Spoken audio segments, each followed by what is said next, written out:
Do you like going by Daniel? Or do you have a preferred name? Okay. I do.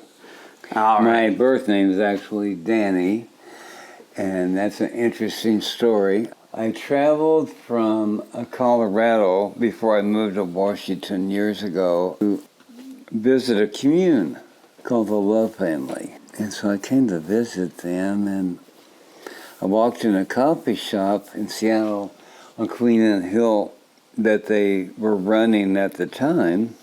This little girl came running up to me and she goes, "I know who you are." And I go, "Yeah?" She goes, "Yeah, you're Daniel from the Lion's Den." It just blew my mind, so I took that name on. Okay. Yeah. Did you have something like steady in your life whenever you were younger? Did you have a family, like a support system? Oh, You were yeah. obviously with your Oh, yeah. My dad grandparents, was a baker.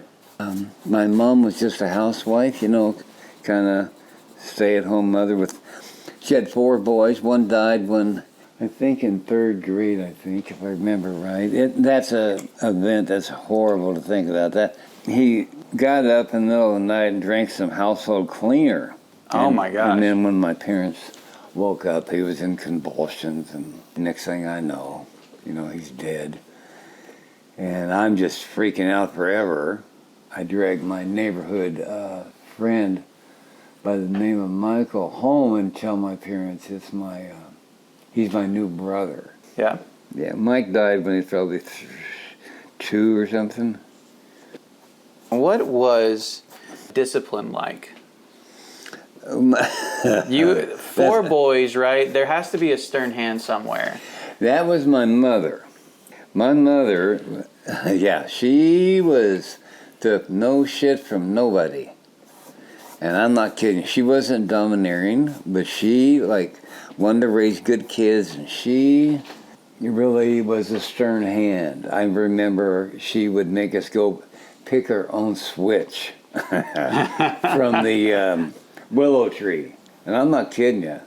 And that's awful. You have to go get your own damn switch. And she wasn't no easy. Now my dad, I remember the only spanking I ever remember him giving me, I was about maybe 10, 8, I don't know, somewhere in there. My mom was so mad at me, and I don't even remember why, but I remember her telling my dad, "You take his ass in the bedroom and beat his ass good." And I remember him taking his belt off, telling me, "You better make this sound good." Start beating the bed. He was not the guy for that. Oh my gosh! Yeah. What is classified as a good switch? Like, what indicates? Anything would hurt your ass. Couldn't be no little thing. It was like, yeah.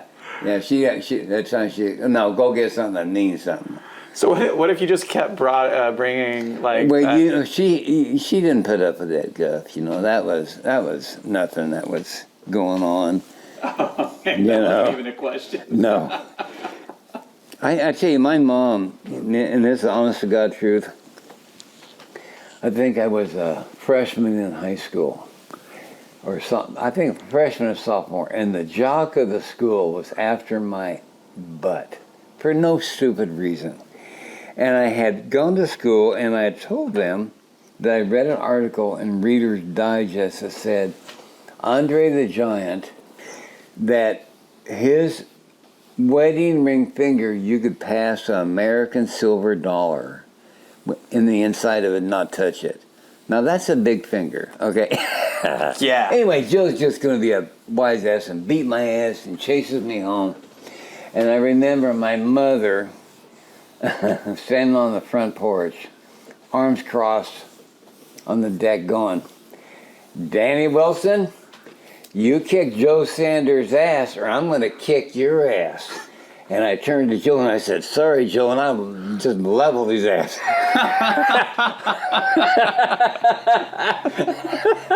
And that's honest to God truth. You hit me, I sure in the hell did. So you've been traveling. You traveled at least a bit in your early life. Where were you born at? Well, I was born in Missouri. When I graduated at the time, in '66, there was a thing in the school, like the seniors would say, "I will leave my biology book to so-and-so," or "I will," whatever. And so I said, I will leave Web City and not return. And I've never been back. As you were growing up, and I imagine that you felt things. Everybody feels that some part of what their like parents do is like unreasonable, right? And obviously we're pretty selfish whenever we're children or whatever. Did you ever see anything that you found as that you were like, man, I hate it when she did this, but then as you have come to raise kids on your own, you've come to understand a different perspective? Well, let me tell you, at 74, I have an 8-year-old. I adopted him. I've had him since day one.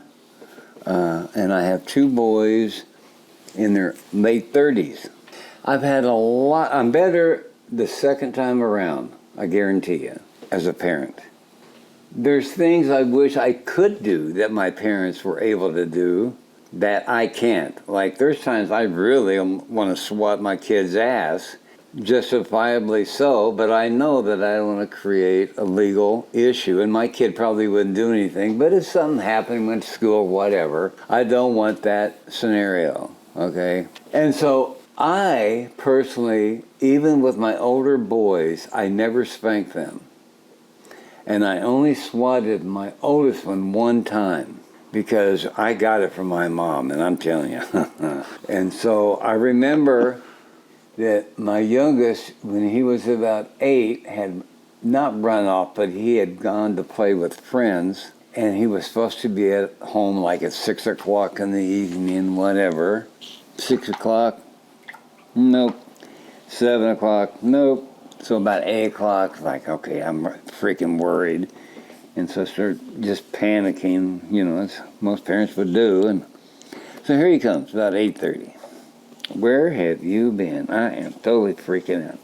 Well, me and Michael, you know, his cousin, we just got carried away and whatever. And well, you know, I said, we were supposed to be at the playground. You weren't there. What would you do if you were in my shoes? I mean, I was never so mad. I was freaked out, scared. He said, I would whip his ass.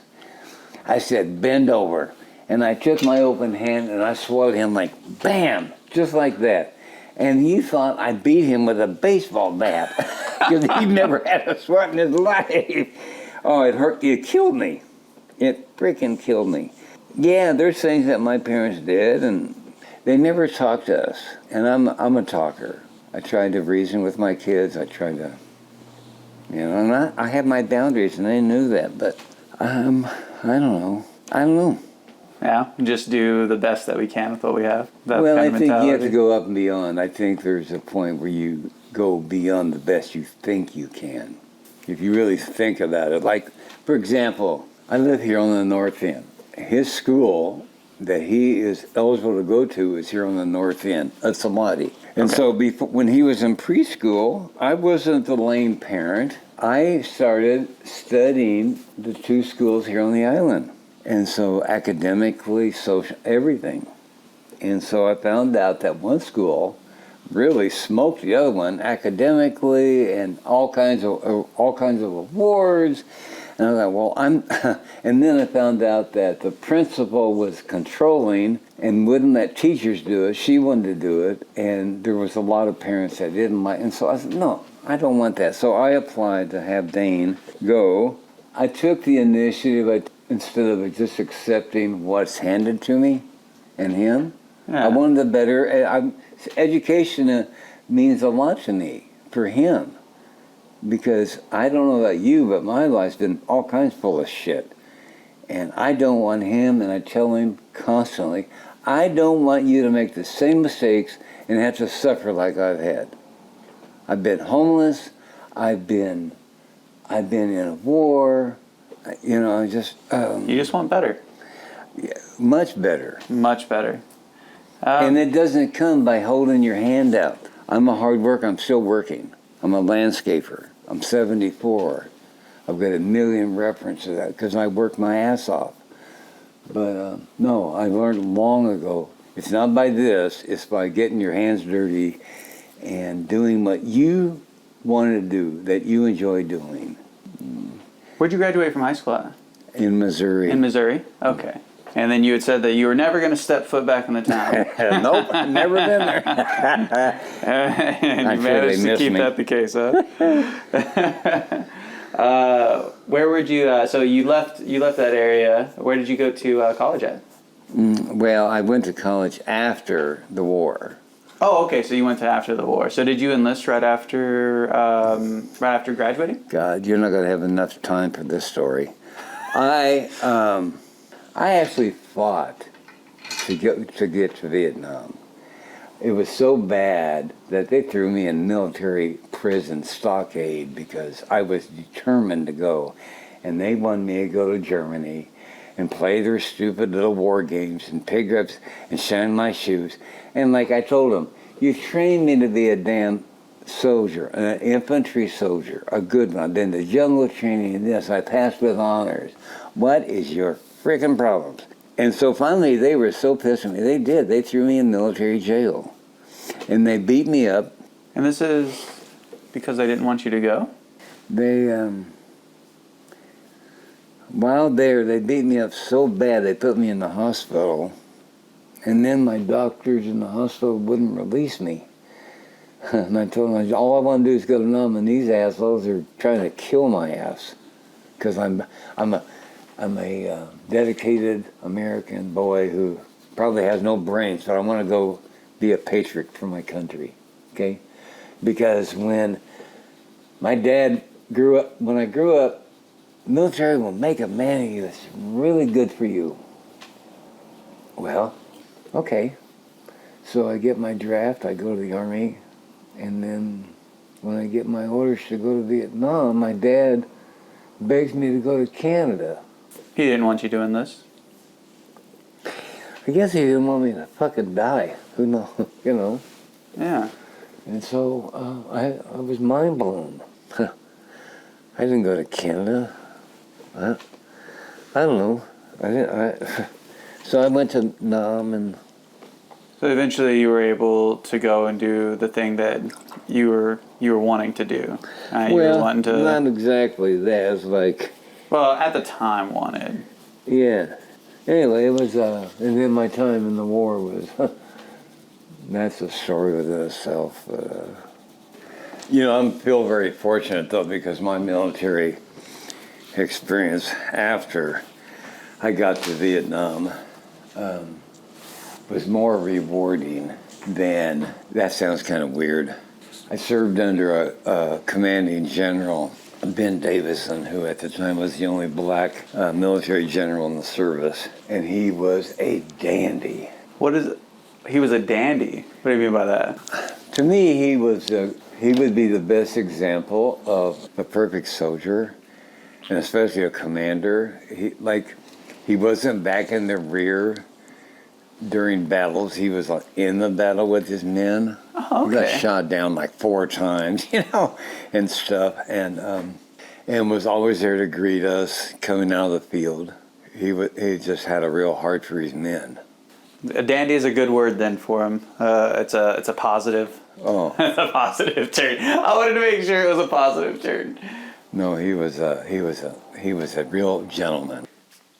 A question that I've wanted to ask you.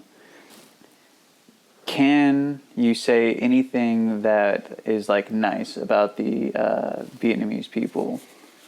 The people that live there? I mean, these are, regardless of the things that happen, can you think of any like positive things? I can think of lots. I had really good Vietnamese friends. There were great people there. You know, not everybody who's Vietnamese was fighting you, you know. Mom, pop, kids. No, I had really good friends there. And some people would get killed. And that was very demoralizing. No, I don't put everybody in the same boat. Never have, never will. You know, just just because I'm so pissed off at Putin doesn't mean I think all Russians are bad. Yeah. Right? Yeah, I actually had, they would actually do a lot for a lot of American soldiers. Sometimes safety issues, sometimes feed you. It was you got more moral support from them than you did your own military at times. If you got to know some people in the jurisdiction you were, they would look out for your ass. And then you come home from the war, and people don't want anything to do with you. I couldn't get a job. It was so bad. My unemployment agent was a super nice guy, Greg something. Employees were so shitheads if you were a Vietnam vet, they just flat take it. We don't want to hire a Vietnam vet. It was bad. Everybody hated us. I don't know why. But it's true. Quite a thing to hear. Because you definitely hear the, the preaching now of, support the vets, but to know at the time it was not as, definitely not as, it doesn't sound like it was even there at all. There wasn't anything there. In fact, when they started doing that, let me tell you something. I was pissed off. Like, you assholes, you want to celebrate the Iraqi vets. And I didn't have nothing against them. I loved them, every one of them. But we had no recognition, period, of anything. And it's like, what the hell? We're just the overlooked generation of 19-year-olds that got all screwed up. If you were to have an opinion on that, why do you think that was? I can't answer that. I know that it was predominant on the news. And, they were really showing battles, and it was ugly. My dad couldn't even watch it. I remember my mom telling me. And I think maybe it was because World War II was televised at times, and I don't know. I really don't know. It's kind of an interesting question. I've never had anybody ask me that. So you talked about returning. Now, for those combat veterans that happen to be coming back, you've obviously had to traverse all of those memories and experiences. Would you say that what would be something that you would tell someone that had like a combat past that says, "Hey, look, this is from someone that has experience," so your words actually mean something? Well, I will tell them, don't bury what you've done and your feelings. Seek help from the VA, because now they have good help. When I came home, there wasn't any help. There wasn't. If you go back in history and look at what the VA thought of Vietnam vets, they just thought we were just a bunch of crazed, marijuana smoking junkies, that just rebellious bunch of kids. And that wasn't it at all. And I would really encourage anybody and everybody to really reach out and get help. Because now I don't think there's near the stigma of getting help that there was then. You were seen as weak, like even World War II when they had shell shock, and those men and women they couldn't even talk. We've learned that, battle is ugly, and it can really affect you in so many ways: family, education, social. And if you don't get help, we find ourselves isolating, and the world moves on, and we're stuck. And it took me, I got home in 1970, and I started getting serious counseling in 2004. And I'm still in counseling. Depending on what a person does in the military, it doesn't ever go away. It just kind of is in the background haunting you. But you have to, with help, learn to deal with that and forgive yourself. We talked about a little bit about the coming home aspect. How difficult was it to maintain a job whenever you started working? After the war, it was really hard. With a lot of temper issues, a lot of disagreements with fellow employees about the war. They had never been there and I had, so I would take offense to it. Like, how are you speaking for that when you've never been there? How do you feel about that now? there isn't as much talk about the Vietnam War, but there's a lot of reflection currently over other wars. Someone that's actually seen it, the best kind of altercation or fight is just to not have one. It's something that no one wants to experience. Would you say that that's true, or would you just? Yeah, I don't talk. I really don't talk of Vietnam. Hardly ever. Never have. And I found from my own experience that people who did and had all these war stories and events generally weren't even vets. Or made up stories. One of my best friends I had for years until he died, he was in the Navy and would tell me that they would be in battles in the Delta, which is South Vietnam. He'd say, oh yeah, we'd have jet fighters come in and try to take out these snipers, and they just kind of fly in, stall, turn on their afterburners, burn out of the trees and go. And I loved Don, and I say, Don, you don't stop jets and turn the after. But I loved him anyway. But so many times I'd heard that, because I think there were a lot of people who wanted, for some reason they wanted that attention. But the people that I knew that talked about it, if they were there, they weren't on the battlefield. And that's okay, because my perspective, I don't care if you're a cook, I don't care if you're infantry, chaplain, all of us got killed one way or another. Seriously. And so I have a mutual respect no matter what anybody did, because we were all there trying to contribute to God know what, But we were there. So what happened first? Did the war end, or did you come home? Oh, I came home. You came home? Yeah, I came home in 70. The war ended in 75, supposedly. Now, you mentioned that you had someone that was looking out for you, and that was the going out there and helping you with getting a job and whatnot. Do you remember what your first job was whenever you got out? Well, my first job when I got out was working with my dad in the bakery, because I did that before I went to the war. But I knew that whole time working there that was not me. I didn't want to be a baker. It was too much work, no gratification. It was the same thing, day in, day out. And I needed more than that. So I traveled for years. I didn't know where I fit. Where did you travel to? I just traveled from here to there, all over the U.S. Probably the most traveled person I know in the country, as far as that goes. Did you live out of like a camper, or did you just take hotels, or did you? Thumbing. Thumbing? Thumbing. No, couldn't afford. It was funny. Couldn't afford a car, even though gas was like 16 cents a gallon. Couldn't afford it. Couldn't afford. And no one told me I could get unemployment after serving the Army, so I missed all that scene. And so I'm just kind of like, and no one hired me, so I was just odd jobbing it. Trying to find. I went home and realized that home was not where I was supposed to be.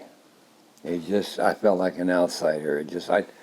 All my old friends were doing their thing, and I was the only vet I knew, and so I got together with 3 other vets in Topeka, Kansas.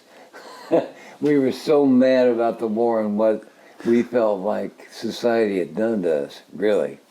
We wanted to go kill the governor. We had an apartment 3 blocks from the damn state capitol, and we used to go visit, like, okay, we'd catch him in an elevator. It was insane, dude. I mean, we were just like Red Ripple, smoking joints, and like, and no one, you were a stranger in a strange land. Well, you know what? I think that we found an answer to one of the prior questions. Is why did social media, or not? Why did the media hate vets so much? Well, they're out there trying to kill governor. The governor's controlling media. There we go. I mean, that's when everybody had access. How you could walk in the governor's office, for God's sake, God, I'd still been in prison, but no, it was like we were beating on an empty trash can to try to get somebody to not pay attention to us or pat us on the back, but it's like, hey, I think we're in trouble. We need a job. No, it's like we're being shunned. And many vets were so screwed up, dude, after the war. No wonder they couldn't get a damn job. I was serious mental issues. You know, Yeah. one day I'm in the battlefield, the next day I'm on the streets of San Francisco not having a clue what the hell I'm doing. That tears. I mean, it was total terror. Car backfire a truck, you'd be jumping in a stupid bush looking like everybody'd be like, what the hell's wrong with you? And you did have one person, the job recruiter, right? Yeah, Greg, yeah.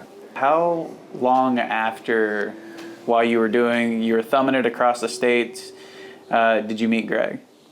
Okay, I came home from Nam in February of 1970, and I probably hitched coast to coast, back and forth, trying to figure out something, until I moved to Washington State, and that would have been about 1981?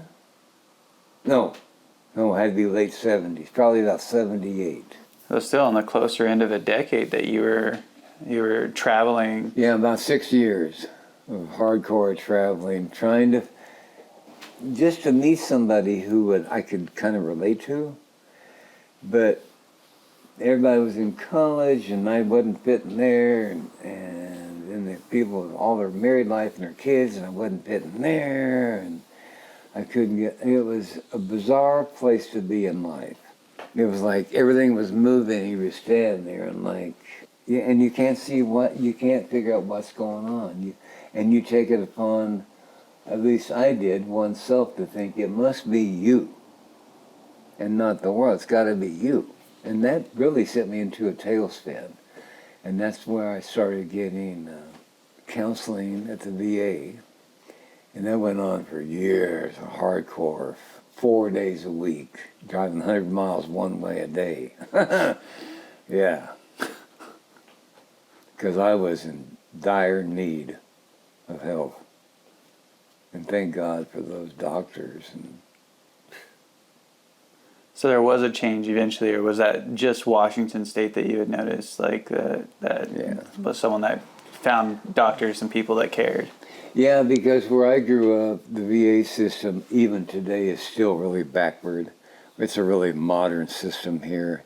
You go out there and the doctors, they're still in denial of PTSD, and I mean, it's like, it's kind of way behind the time. It's like in the day when music would come out in LA, and then 2 years later it'd hit the Midwest. Like, wow, man, this is really cool. It's been out in LA for 2 years, right? So really there was a lot of ignorance. And not only that, there was a lot of ugliness, accusations, and doctors really denying that you had these issues. It was all up here. You had these issues before the military. Okay. That was a big one. While you were thumbing it through the states, can you tell of like a memory that's like, man, this was it's a happy place in your mind that you had maybe with an interaction with someone, or you saw something that just like awestruck you? I know going through 8 years of life, trying to find something positive sometimes isn't easy. So it's okay. Well, no, because, people would, for example, there'd be many people during that time that would try to befriend me, but then they would end up stealing everything I owned or talking me out of money, which I really, or just all kinds of, really got taken advantage of. I'm really naive and stupid and just wanting someone, and even people who would want to take advantage of me sexually, and just everything. It was really,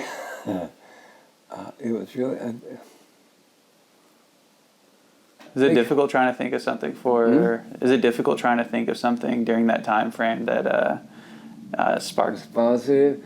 Well, there's so much in my life I'm thinking back. That's been a while. Yeah. Did you make any friends while you were out on the road? Oh, yeah.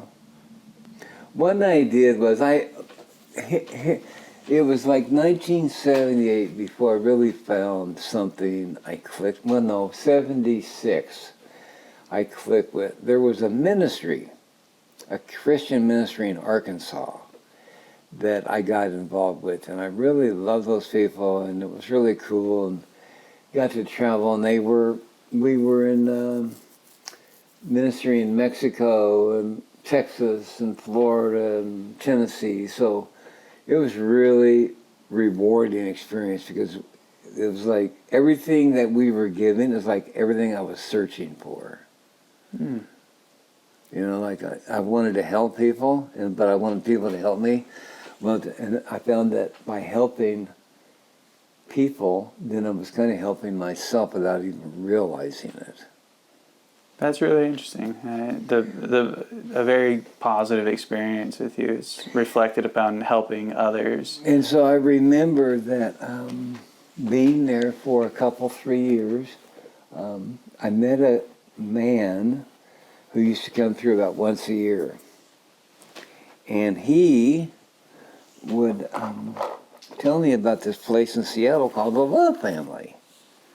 It was just really intriguing. I'm like, what? So tell me, it was kind of like something you read in a book, but you want to experience that house. So one day, I got a wild hair in my butt, and I decided to come to Seattle and try to find them. And that was 78. And I remember arriving in Seattle at the Greyhound bus station, not having a clue anything about the Love Family or anything. And talking to a cop, and I said, man, I'm here to try to find, you ever heard of them? He goes, oh yeah, man, they're up on Queen Hill. And that's where I got the name Daniel.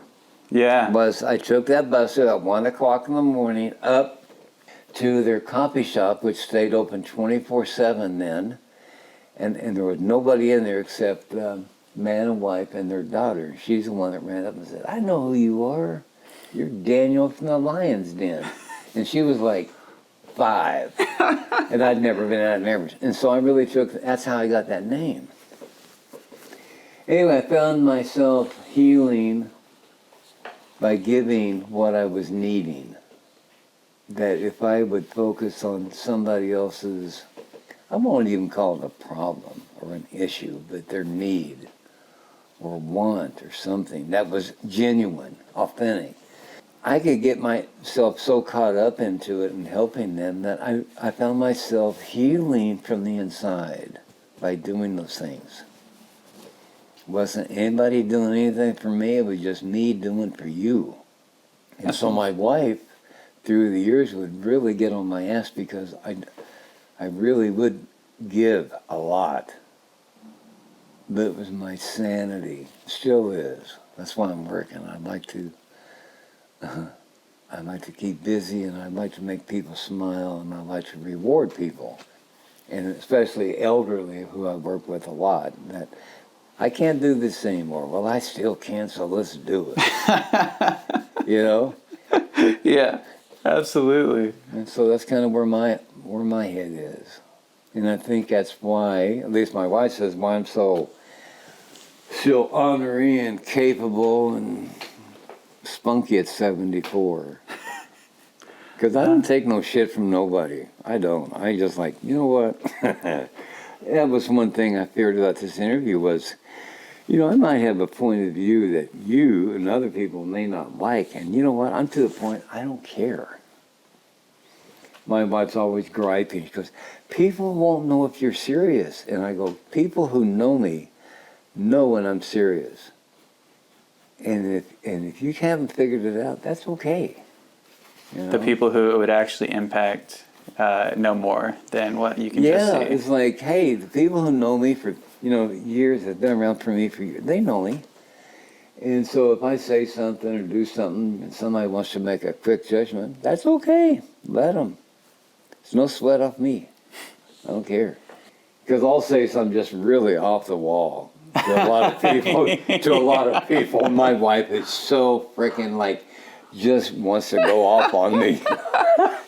They don't know if you're serious. I don't care.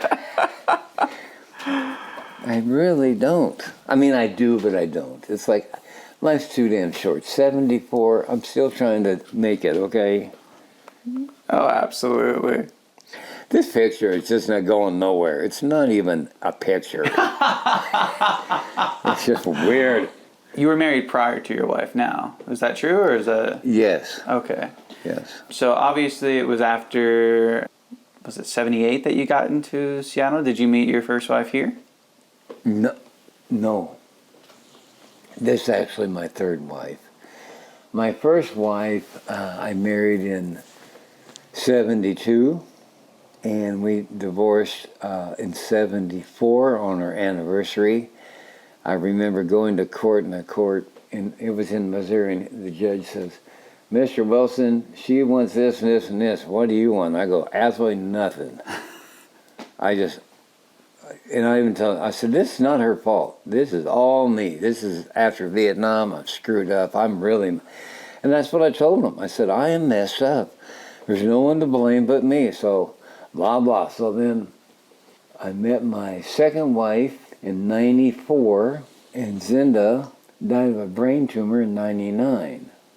That was a hard one to take. So after my second wife died, 2 years I was paralyzed. I had my kid, one of my older boys. I couldn't even cook a hamburger. I was so pathetic. I just couldn't get it together. Anyway, survived it somehow, and then, 2 years after Zinda died, I met Heidi, and she was my boss. I finally got a job, and she became my boss. Yeah, so we hated each other that well, yeah. And we've been married ever since. And that was, what year did y'all get married again? Well, we started seeing each other in 2001, and we finally decided I begged her for 17 years to get married, and she would never marry me. She kept telling me, you're going to die on me, you're 22 years old, I'm going to want to marry you, you're going to die. And that was her argument for years. It used to just irk my ass. 17 years I chased this woman in earnest. I wanted to marry this girl, bad. And everybody could, Heidi, why don't you guys get married? You guys are best friends. And he's going to die so old. Well, here I am. I'm probably still going to outlive her. And so, we've been together, 21 years, been married 6 or something like that. That's so good. 17 years. He's gonna die on me. That's what she would say. Like, you're gonna die.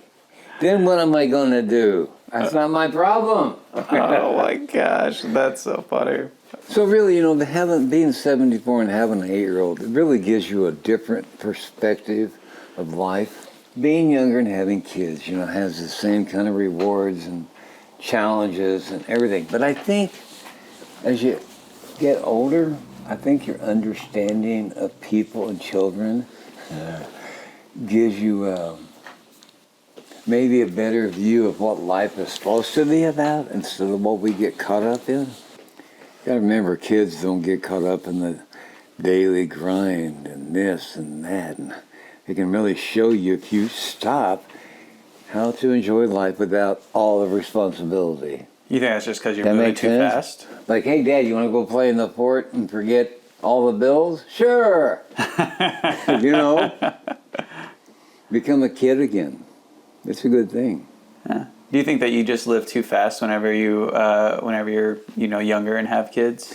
I did a lot of mountain hiking in my years, lots, high mountain hiking. And there were the hikers that would fly to get there, and they'd beat you there by hours. Then there was the guys that, like me, oh, did you see that? And next thing you know, those guys are long gone, but they never saw this. Same way with life, Yeah, sometimes we get caught up in the hustle and bustle, and we forget what life's really. I don't even know if we can make life simple anymore.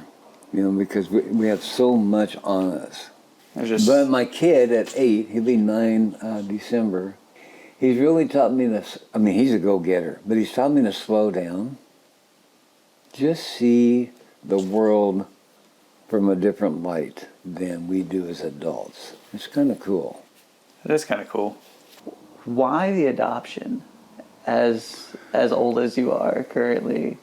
Long story short is I wrestled him away from a sex predator.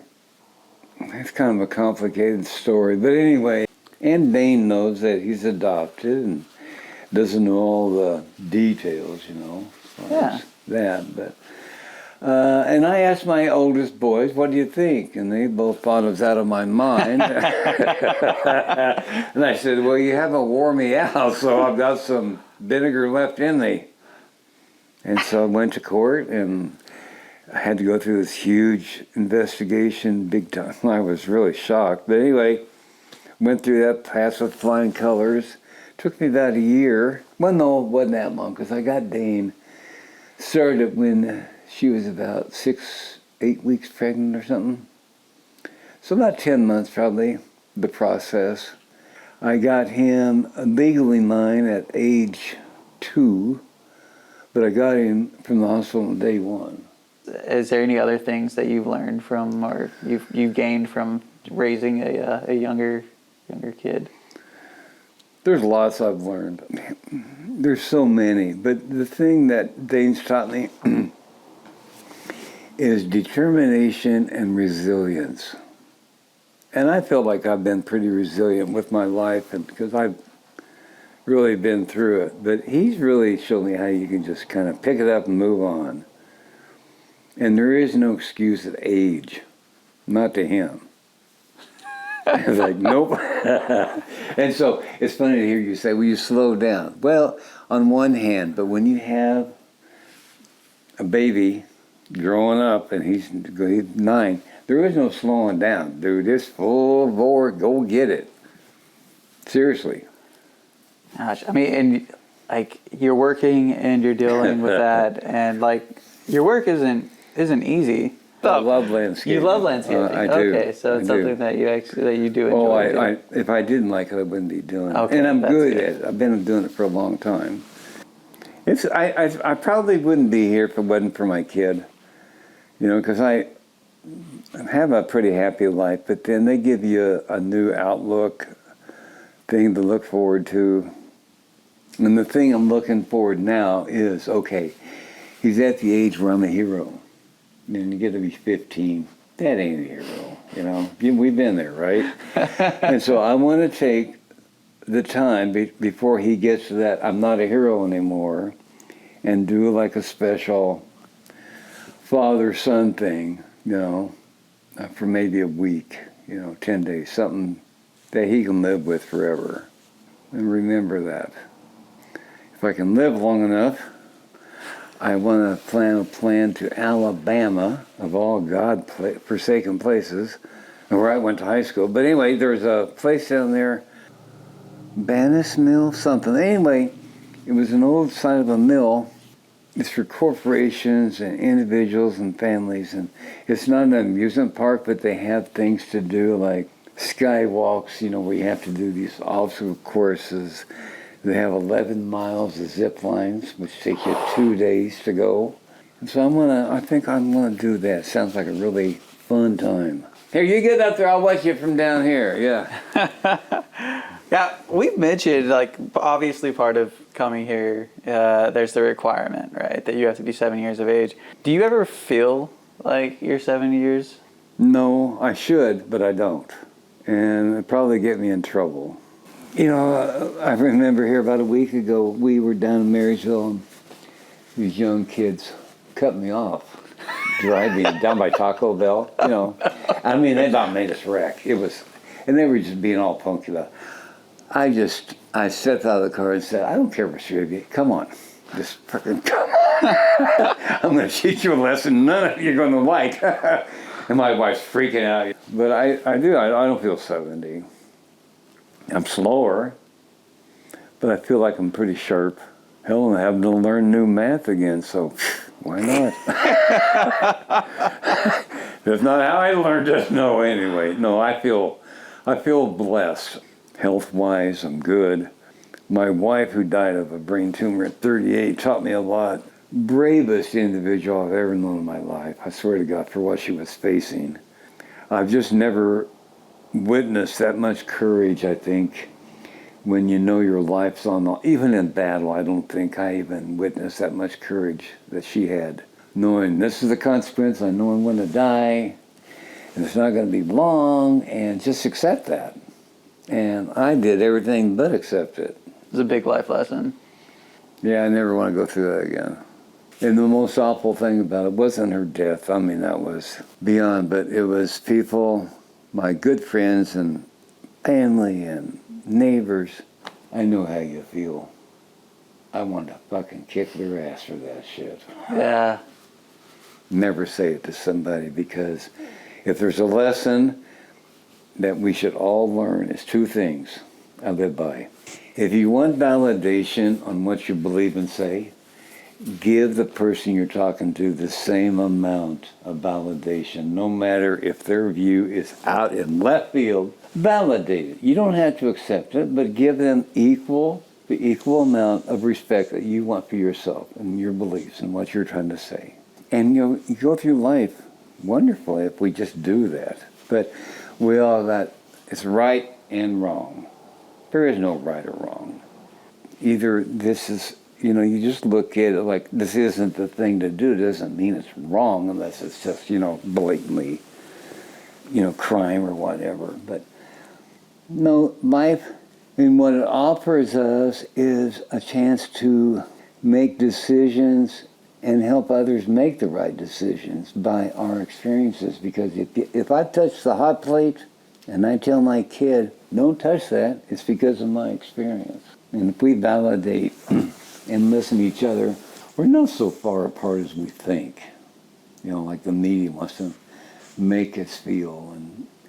And I tell people that, okay, I can listen to you, but I want your agreement that you have to hear me out too. And we're not going to argue about it. We're just going to, this is what we're talking. It's hard for people to do.